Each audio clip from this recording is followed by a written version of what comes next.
Politics is something that lots of people in Suffolk really don't talk about, but social media is crammed with people unhappy about the actions or inaction of town, district and county councils, as well as national politicians. Maybe it's time we started to take a proper look at how our country works and how and if things are going wrong and getting worse for the mass of the population. So tonight I'm here at Felixstowe Trades and Labour Club, and we've just had a talk from a lady called Grace Blakely. She's one of the, I guess you would say, the young lions really of the Labour Party. She's an economist, she's extremely smart, and she's been here talking to members of the local Suffolk Coastal Labour Party. This is a real turn up for the book, because out in this, I guess you'd call it a Tory black hole, out in this Tory black hole, we don't see people from the Labour Party, but now with Mark Jones kind of running the events around here, we're starting to see some real influencers who could actually prove a bit of competition for years of Tory rule. You are here talking to Labour Party members. What would you say to the general population about the way our society and our economy is going? I would say that currently we live in an economy and a society that works in the interest of a small elite rather than in the interest of the majority of people.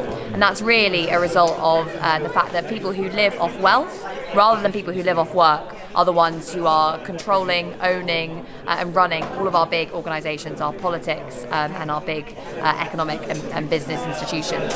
And that really what my work is about, what a lot of the work that the Labour Party does locally, nationally, is about taking power back from the few and giving it to the many, or really actually kind of mobilising people to take that power back themselves in order to build a society that works for people who live off work, people who earn an income, rather than the people who just sit around and own all the stuff.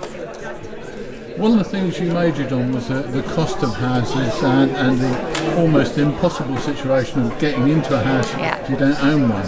I feel that at some point things are going to collapse to some degree because it cannot go on. From your point of view, as someone with a lot more expertise than me, where do you think we stand on this one? Very good question. I've done a lot of work on housing, and the most important thing to understand about housing is that one of the most important drivers of house prices is the amount of credit that is created in the economy. So when banks are free to lend as much money as they possibly can, they're able to create huge amounts of money because banks create money. They don't have to have deposits before lending money out. They can actually just say, credit your account with some money without having anything in the bank, as it were. When they create that money and allow people to use it to buy houses, there's obviously more and more money being directed into purchasing the same amount of stuff, and that drives up prices. That's the reason that we've had house prices increase at double the rate of prices in the rest of the economy between 1989 and 2007. The solution to this, as well as obviously building much more social housing, which is a critical part of that, as well as rent controls, which prevent housing from becoming a speculative investment and make it a human right instead.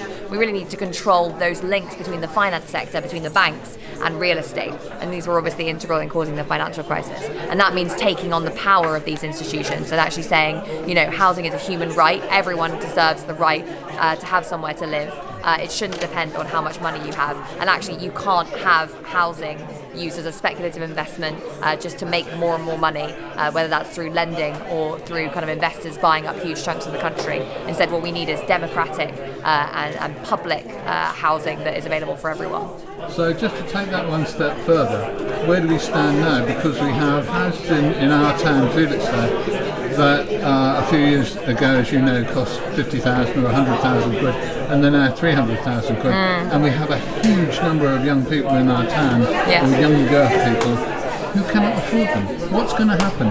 Can house prices come down? Do people really stand to lose equity in their houses? Well, I think a lot of it depends on what happens next. There's obviously been a levelling off of house prices at the moment. And if we start to see another recession, which is likely, house prices may well fall a small amount. But really, unless we have some really deep fundamental structural change in the way our economy works, they'll just rise again. We saw them fall after the financial crisis, and they just started rising again straight after that. So yeah, unless we kind of are able to decommodify and definancialize housing, to take it and turn it from something that is just purely used as a way of making money, turn it into a human right, then we're never really going to be able to deal with some of these problems. And that's really what a lot of Labour policy at the moment is aiming to do. I also had a word with this event's organiser, Mark Jones. You are starting to produce events for the Labour Party in what's really a black hole of Conservative rule.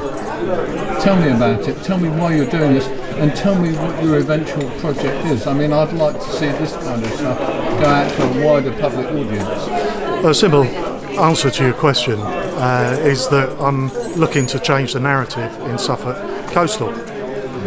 Change it from, you'll never get a Labour MP, to getting more and more councillors, building up a head of steam towards achieving ultimate goal is deposing these dreadful, inept, incompetent Tory MPs and have one that's competent, delivering socialist values and ideals for our constituents. That's very plain and simple. And by putting on events like these, we had Peter Stevanovic here last October. Peter Stevanovic is huge on social media and dispels all the blatant Tory lies on a frequently daily basis, and is a true socialist, truest socialist terms. Steve Howell, who was the Deputy Strategy and Comms Director for Jeremy Corbyn in the last general election, 2017, which brought about, part of his work, brought about a huge increase in the Labour vote, not just, in the normal parishes, but here in Suffolk as well. So all of this, an event like this, and having A-list speakers such as Grace Blakely tonight, will inspire our members to go out, leave here tonight, and go out and have the answers for the questions that people often throw at them on the doorstep, and able to answer them fully. And that's what this is all about. Over coming weeks and months, Felixstowe Live is going to be taking a look round at local and national politics and seeing how they affect us.